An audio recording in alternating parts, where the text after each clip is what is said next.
রিচার্জকৃত টাকা ব্যবহার করার পর কিংবা ব্যবহার যদি আমি না করি তাহলে নির্দিষ্ট মেয়াদান্তে সেই টাকাগুলোর কোনো ফেরত আমরা পাই না, অর্থাৎ সেই নির্দিষ্ট মেয়াদে সেই টাকাগুলো যে কোনো উপায়ে মোবাইল কোম্পানিগুলোর হাতে নিয়ে যায়। বাংলাদেশে গ্রাহকরা যদি ব্যাংকে টাকা রাখার পর সেই গচ্ছিত অর্থ চাহিদা মাত্র নির্দিষ্ট চার্জ কর্তনের মাধ্যমে সেই টাকা ফেরত নিতে পারে, তাহলে মোবাইল কোম্পানির কাছে আমরা যারা গ্রাহকরা মোবাইলের টাকা রিচার্জ করি এবং ডাটা রিচার্জ করি, সেই অব্যবহৃত ডাটা এবং মোবাইলের সেই টাকা অর্থাৎ রিচার্জকৃত টাকা ব্যবহার করার পর কিংবা ব্যবহার যদি আমি না করি তাহলে নির্দিষ্ট মেয়াদান্তে সেই টাকাগুলোর কোনো ফেরত আমরা পাই না, অর্থাৎ সেই নির্দিষ্ট মেয়াদে সেই টাকাগুলো যে কোনো উপায়ে মোবাইল কোম্পানিগুলোর হাতে নিয়ে যায়।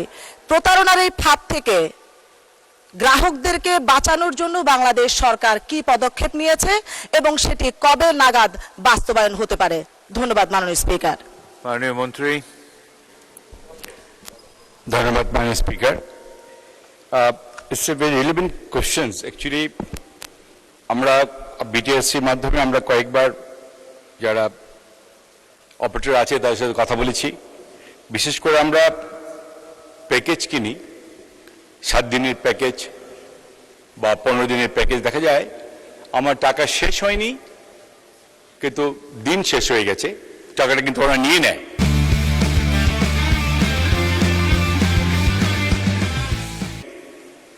কিন্তু এখান থেকে আমাদেরকে বেরিয়ে আসার জন্য আমরা যারা অপারেটর তাদের সাথে কথা বলেছি, আমরা বিটিএসসির সাথে কথা বলেছি, আমাদের রেগুলেটরি কমিশন যেটা আছে, আর তাছাড়া আরেকটা আছে ড্রপ, কল ড্রপ, এটা নিয়েও কথা বলেছি। আমরা আরো অধিকতভাবে কথা বলতে হবে, আমাদের অপারেটরদের সাথে বসতে হবে, কারণ তাদের কিছু বিজনেস পলিসি আছে যার জন্য অনেক সময় তাদের নানা রকম এক্সকিউজ দেয়, তারা যে এই জন্য আমরা করতে পারছি না। আমরা চেষ্টা করছি তাদের চাপের মুখে রাখতে, কারণ আমাদের আজকে মাননীয় সংসদ সদস্য যে কথা বললেন এটা আমরাও কনসার্ন। আমরা ইনশাল্লাহ চেষ্টা চালিয়ে যাব কি করে এই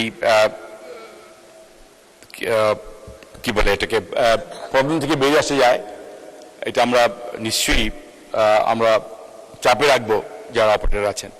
ধন্যবাদ মাননীয় স্পিকার।